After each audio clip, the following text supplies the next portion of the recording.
ক্রীড়াপল্লী করার জন্য ঘোষণা করেছি। সেক্ষেত্রে আমার জানা মতো আমাদের বাগেরহাট জেলায় সেখানে আছে, আমরা সেখানে দিয়েছি এবং আশা করব যে আমরা খুলনা মোলা মহাসড়কের পাশে এই ক্রীড়াপল্লী করব। আমরা নতুন স্লোগান তৈরি করেছি, সেটা হচ্ছে ক্রীড়া হোক পেশা, পরিবার পর্বে ভরসা। তো শুধু ক্রীড়া একটা পেশা না, যাতে পরিবারের একটা ভরসার জায়গা হয়, যে একজন খেলোয়াড়কে যেন চিন্তা করতে না হয় তাদের জীবন জীবিকা নিয়ে, সেই জন্য এটাকে পেশা হিসেবে নিয়েছি। এবং বর্তমান সরকার ইতিমধ্যেই পেশাধারী যারা আছে জাতীয় পর্যায়ে বা যারা সুবিধা বঞ্চিত আছে সবাইকে আর্থিক অনুদান, দীর্ঘমেয়াদী পরিকল্পনা এগুলোর আওতা নিয়ে আসছে। এবং পাশাপাশি সারা বাংলাদেশের মাঠগুলোকে উদ্ধার করার জন্য প্রক্রিয়া শুরু করেছে।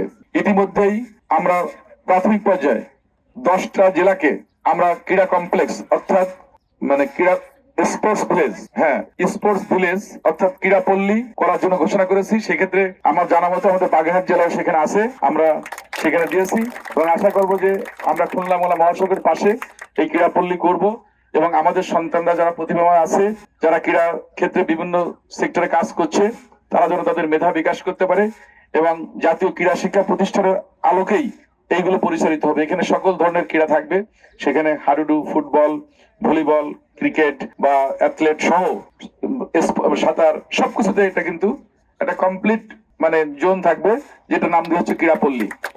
তো আমরা আশা করব সেই পল্লীর মধ্য দিয়ে আমাদের এই জনপদে যারা সম্ভাবনাময় ক্রিকেটার আছে বা অ্যাথলেট আছে, তারা তাদের জায়গা করে নিতে পারবে।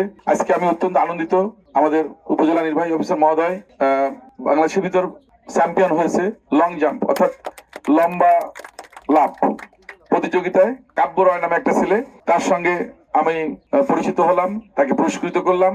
পাশাপাশি আমাদের ক্রীড়াপতি মন্ত্রী মহোদয়ের সাথেও তাকে আমি মোবাইলে ভিডিও কলে কথা বলেছি, সেখানে ইউনো মহোদয় ছিলেন এবং তাদেরকে উৎসাহিত করা হলো যে আগামীতে যারা যেন আরো ভালো কিছু করতে পারে। এবং আমরা চেষ্টা করব এখানে যারা প্রতিভাবান যারা আছে, যারা ক্রীড়া নিয়ে নিজেদের ক্যারিয়ার গড়তে চায়, তাদের সেই সুযোগটা করে দিব। আমি চাই এইগুলো নিয়ে কাজ করতে।